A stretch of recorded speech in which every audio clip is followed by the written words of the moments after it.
Hey, hey, what's up, all you beautiful human beings out there? This is your friend, Joe Pizzimenti.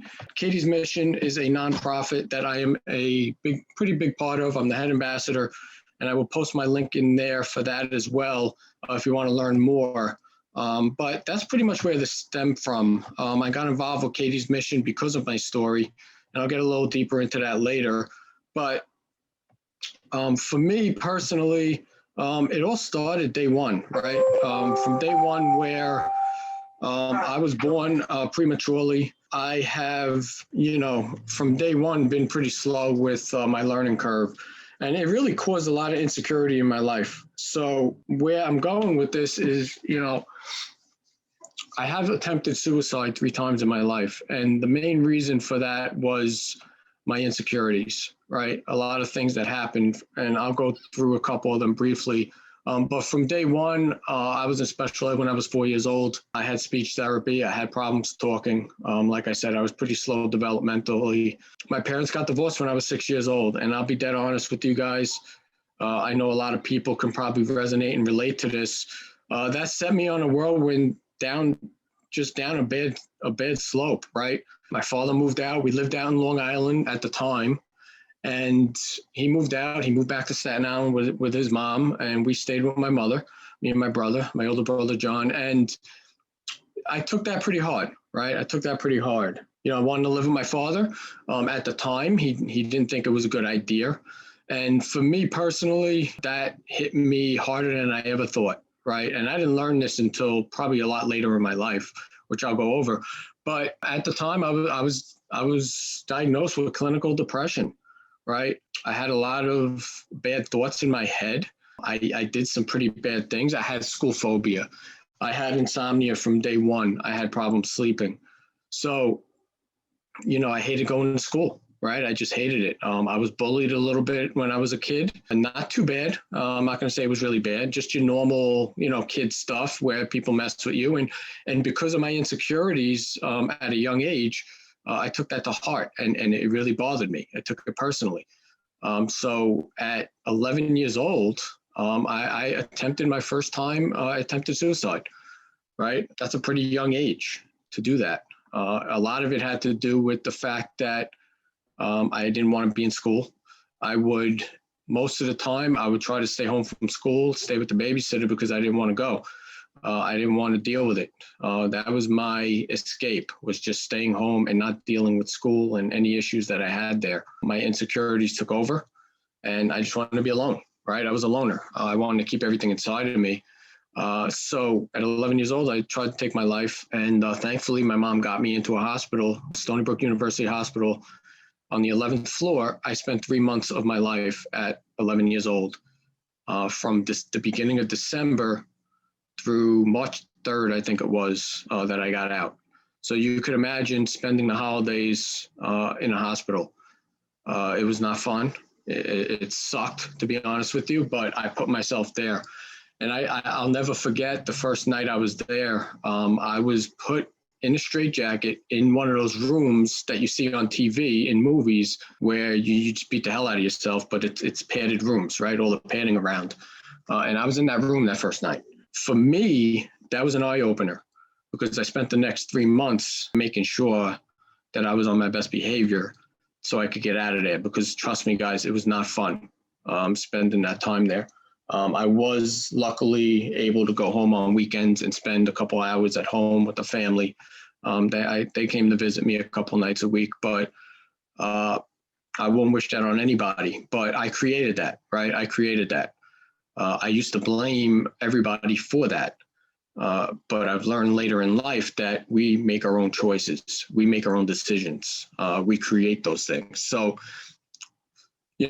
after that, I went into a special ed program. I went into a special school. And, at that point, I was in a day treatment program, and they put me on medication, right? They put me on depression meds because I was in bad way. I remember kicking out a bus window because I didn't want to go to school. I remember punching a therapist in the face, right? Because I didn't want to talk to him. I could go on and on, guys. I'm not going to spend too much time here. Anybody that wants to hear my full story, it'll get out there at some point. But I spent a lot of that time. So then in 1990, we ended up moving out to Staten Island.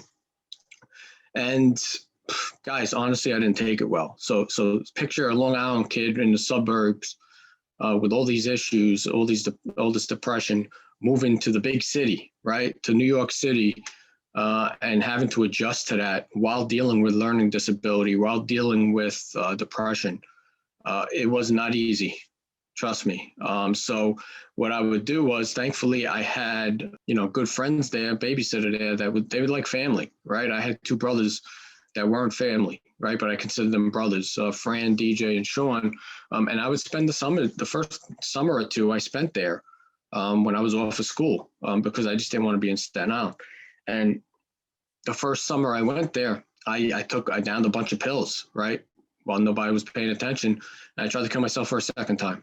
Luckily, I was not successful, right? But as you guys can see, there's a pattern here, okay? And from that, I finally came to grips with the fact that I needed to finally adapt to living in Staten Island, to going to school and doing all these things that I was supposed to do as a young teenager. And, I was a normal kid, right? I had friends. I had a lot of friends. I made a lot of friends here on Staten Island. I'm blessed in that way. But I still had issues at school. I still wasn't happy at school. And I went through 7th and 8th grade. I went through freshman year of high school. And after freshman year of high school, I don't know, something happened where I started cutting school all the time. I started doing drugs, your normal teenage stuff. And I got to the point where I didn't want to be in school anymore, right? At the time I was working at a young age. I was doing what I needed to do. So I had a discussion with my mother. And at 16, you're legally allowed to sign yourself out of school. I signed myself out of school. But she told me, you're going to get your GED and you're going to work, which I did, right? A couple months later, I passed my GED on the first try, and I worked. I worked my butt off. And to this day, from 14 to now, I still work, right? I've been working 2 jobs at most of the time, the entire time. I've always had that work ethic. I've always had that good work ethic. So, back to when I dropped out of high school, I was working, I was partying, I was hanging out all the weekends, I was doing drugs, I was going to the clubs, I was doing all those things. And, I had girlfriends. I was a normal teenager growing up, right? But I had all this anxiety, all this depression, all these insecurities still. As many friends as I had, as many people I had supporting me, I still had these insecurities. So I literally created a gambling addiction from it, right? I remember my first bet. I did one of the football sheets. I picked 8 teams and I put down $1 and I won every single game. So I'm not going to get deep into that, but as a compulsive gambler, you always win your first bet because they want to sucker you in, right? It just always happens that way. For whatever reason, I can't explain. It's the universe talking to you, but that's a lesson for another time. But for me, I was suckered in, right? And I was running football pools. I was deep into fantasy leagues. I was gambling day after day after day. And at a young age, it took over my life, right? I love sports. I love sports gambling. And I created that addiction because that for me was an escape from reality. That was an escape from all the insecurities, all the BS that I was dealing with internally within me. And I had to gamble. It was like a drug for me. It was a high. For me, it didn't matter if I won or lost that bet. It just getting that bet in, making that phone call and getting the bet in, and whatever happened after that, it didn't matter. And anybody that has any type of addiction, they understand what I'm saying there because it holds true across the board. So I did that. Years went by. I worked. I don't know how I even kept jobs. I had my girlfriends. I had fun. I had my friends. I went out. I worked. There was times I worked 50, 60 hours a week. There was times I worked 2, 3 jobs a week, every week. That's how I was. So, 19 years old, 20 years old, I got my first job, real job with AT&T. And then I spent 20 years in telecommunications. I had a great career. I got a break and I ran with it, even with no college, even with dropping out of high school. So I am so grateful for all these experiences in my life. And that's one thing I have to really have hit home for you guys is that you have to be grateful for all those things that you think are not good in your life.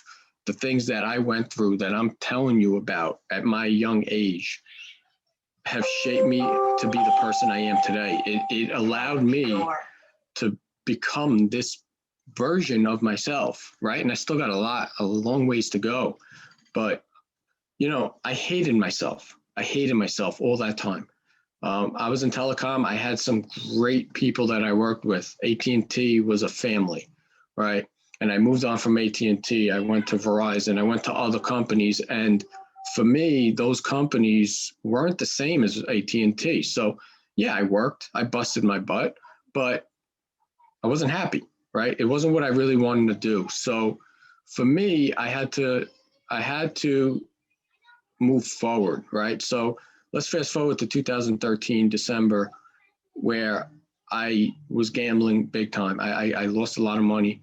I got to a point where I was sick and tired of it. I couldn't take it anymore. So I made a decision after hurting so many people, because guys, when you have an addiction, no matter what it is, you don't just hurt yourself, you're hurting a lot of other people that care about you. So, at the time I had a daughter who was 2 years old, who has a medical condition. I couldn't deal with that. So what did I do? Once again, I gambled. And I got to the point where I had to sit my wife down and tell her that I was going to go away to rehab because I couldn't handle it. So December 19th, believe it or not, 4 days from now will be 7 years. But December 19th, 2013, I made a decision. Okay, guys. And if you take anything away from this live, it's when you feel something's right and you feel you need to make a change, make that decision. Don't overthink it. Don't worry about how you're going to do it or accomplish it. If it's a goal or if it's just something that you got to change, just do it. Make the decision and go after it. Worry about how you're going to do it after the fact. Okay. So with that being said, I made that decision. I spent 30 days down in Florida, just literally tearing my soul apart and figuring out why I did what I did, why I became who I became at that time. And it was a game changer for me. It was a life changer. I was able to come out of that after 30 days with so much knowledge, so many tools to not just stop gambling, but to change my life, to be a better husband, to be a better father, just to work on myself and grow as a person, which is something that I try to do every single day of this life that I am blessed to be a part of. So, I was able to do that. And like I said, this coming Saturday, God willing, I will celebrate 7 years without placing a bet. I haven't placed a bet since December 19, 2013. With the grace of God and the support that I've had through so many avenues, so many fellowships, so many people, I'm truly blessed. And, I don't take that lightly. Anybody struggling with any type of addiction, let me take this moment to tell you, you could beat it. You could beat it. It's all about your mindset. It's all about making some changes. And I'm always here for you. If you need to reach out, please reach out. Send me a private message. Whatever it is, get in touch with me and I'll be glad to help you in any way that I can.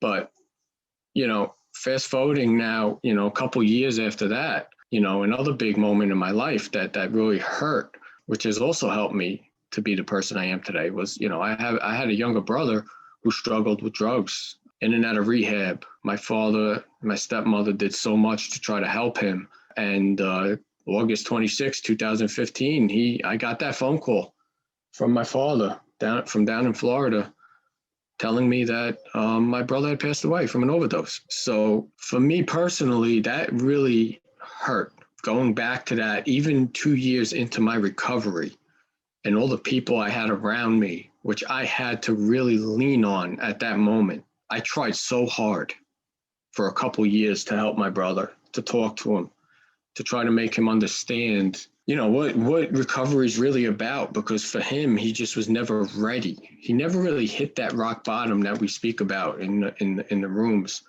And it was meant for him to move on, right? I fully believe that. But at the time, it hurt. It really hurt. I was on my way into work in Sirius in Manhattan, and I got that call. I had to literally get off the bus and get on another bus and come home. It sucked. I'll never forget that. And then drive down that weekend to be with them. It sucked because I wished I could have done more. But after really thinking about it over the next year or two after that, I came to realize that was God's plan. and I did everything that I possibly could to help him. And then I forgave myself, and I was okay. And that's a big thing here. As I'm giving you guys these moments in my life, I have these lessons that pop up. Forgive yourself. Whatever it is that you're holding back on, that you're struggling with, it starts with forgiving yourself. Apologize to yourself. If you got to write yourself a letter, I have written myself apology letters. Okay. I have written other people that have hurt me apology letters because it helps to get it out. I have told people that I sponsor, people that I work with, forgive yourself. Give yourself permission to move on from whatever it is that's holding you back. And for me, it was just thinking that I could have done more at that time. But I realized finally, after forgiving myself and moving forward, that I did everything I possibly could, and he's in good hands now. And I know he's looking down on me and proud of me, and I'll see him again at some point. But, for me, those were big moments in my life, right? And now, fast forward a couple years after that, 2018, I got let go due to some cuts at my last corporate job. And at the time, I was about a year into my entrepreneurship journey, and I was loving it, and I was not happy at my job. But, I made a decision November 1st, 2018, when I left that job, when I got let go, actually, that I was going to try to be an entrepreneur full time. I didn't want to go back to corporate America.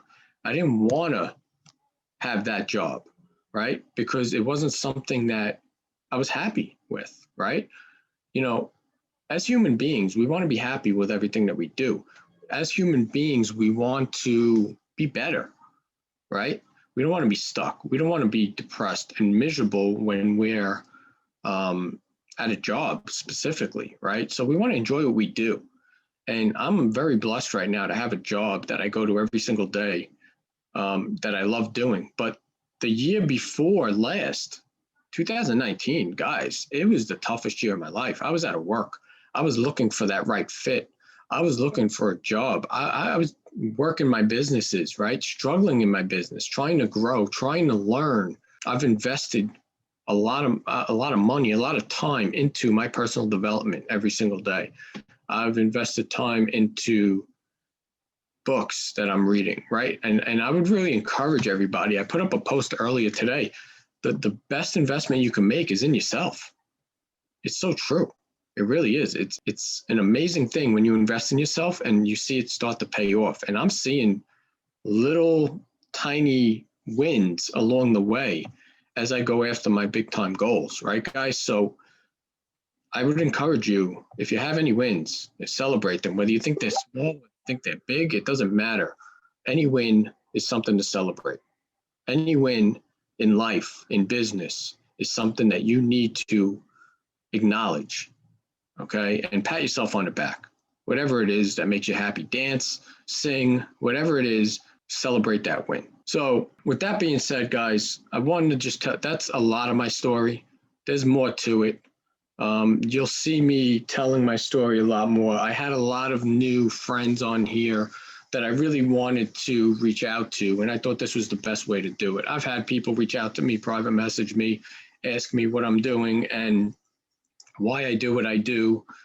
And that brings me to Katie's mission, which you can see behind me. And I mentioned when I first came on, Kim Ward, the CEO, a good friend, somebody I truly respect, admire, somebody I love, and we've locked arms for the past year with this mission, and it's really starting to take off. And guys, Katie's mission is all about ending the stigma around mental illness, ending the stigma around suicide, right? We have resources. We're building new resources, and I'm going to post them in the comments so that everybody can see it. Once again, our mindfulness group, which I'll post the link to every Thursday night at 9:00 Eastern. It's a safe place for people to come and just talk, right? We have other resources. I have my podcast every month. It's called Guy Talk, where I know as a guy, it's been tough throughout my life. Like I said earlier, I used to keep everything inside. Well, guess what? That's not good. As we know, guys need to talk more about what they're feeling. And I am going on to episode 4 this coming month in January, where I'll have another guy where I'll talk to them and we'll just, interview style, where I'll just literally just hear their story and we'll go back and forth and just hopefully provide some value. That's something near and dear to my heart. It's something that I created that I love doing. So look out for that. You could go to the Katie's Mission Facebook page. Please like the page if you haven't already. And katiesmission.org is our website. If you want to donate, please, we cannot do this alone. We need your help. Anything you could do so that we could provide resources and really take Katie's Mission to that next level. One thing I really want to talk about is, a lot of what we do, because Kim was in this situation twice where she had a family member commit suicide, right? They succeeded, and she had to not only mourn those feelings and deal with those feelings, she had to figure out how to pay for it. And a lot of what we do and the money we raise goes towards helping families that have to be in that situation. And about a week ago, we actually made our first donation to help a family, and that felt amazing. And it makes it feels like everything that we're doing this past year is worth it. I know it made Kim feel amazing. I know it made all our ambassadors feel amazing. And for me personally, because of what this mission means to me, it was a fantastic feeling it was overwhelming. It really was. That's probably a good word for it, because we've been working so hard to raise money and do different things, and to actually be able to, help a family, the first family. The first is always special. So, that's a great story now that we have as a foundation that we can tell. And we're going to help millions of families, I have no doubt, but we need your help to do that. So please like the Facebook page, Katie's Mission on Facebook. And we have a fundraising page that's going to be going public come the new year. So look out for that. And always katiesmission.org, where you could donate and just learn about our mission and share it. I'm really, really excited to see where we go from here. We got some big things happening that will be announced at a later date. But for me personally, guys, I wanted you guys to know where I've been, where I've gone, and where I'm going. And where I'm going is I got some big things happening in the new year where I'm going to really be able to help a lot of people that might resonate with my story, my experiences. I cannot hide these things anymore, because you guys need to hear where I've been and what I've been through, because I have never been happier in my life. I could actually look in the mirror now and say I love you to the person in that mirror, meaning me. I couldn't do that in the past. I couldn't do that. And I'm sure there's a lot of people out there that probably feel that. There might be a lot of people out there that are stuck, that feel like, where do I go from here? Well, guess what, guys? You have everything that you need to succeed and reach your goals, all within you. It's just a matter of bringing it out and having somebody hold you accountable. So if you need me to be that person, reach out. I'll be making some announcements coming up, but this is what I wanted to talk about tonight. I'm very grateful for everything, guys, that I've been through. I know people, they talk, and I used to be this guy who used to say, oh, this happened to me. This person did this to me. Why did this happen to me? I now know why all those things happened to me. They didn't happen to me. They happened for me. And they're the reason why I'm able to come on this live for the past half hour and talk to you guys and tell my story. Never thought I'd be doing that. And I'm sure there's a lot of you out there. And guys, please feel free to share this. I'm an open book. I'm doing this because I want everybody in the world to hear this. There will be a day where I will be traveling the world, telling my story and helping people in that fashion. So I'm going to end it there, guys. I want to value everybody's time. I know it's been a half hour, but please, guys, if you want to reach out, you need to talk. Anybody that reaches out to me, that says anything to me, it stays between us. Okay? I understand it's tough to speak out. I understand that not everybody wants to tell their story in public. But honestly, this is how I feel. I'm being selfish if I don't tell my story. If I didn't come on here tonight and do this, it's not the right thing to do. Because I guarantee you, somebody's going to see this that needs to hear it. And it might save a life. Might save a life. You might not be struggling, but somebody else that you know, that's watching you, that's in your circle, or even outside your circle, that you're connected to, might need to hear this. And if one person gets something out of this, it's worth it. So with that being said, guys, katiesmission.org, Katie's Mission on Facebook. I'll post some links in the comments. I'm sorry I did not. I'm sure people are commenting and everything and came on, and I just wanted to focus on this, guys. I didn't want to get off the rails there. So I'll go through Facebook, I'll go through the live, and I'll answer everybody. And like I said, anybody that wants to reach out, please reach out to me. We'll have a conversation. And anything I could do to help, I'm here. I love you guys. I'm extremely grateful for each and every one of you. And I'll talk to you soon. God bless. Have a good night.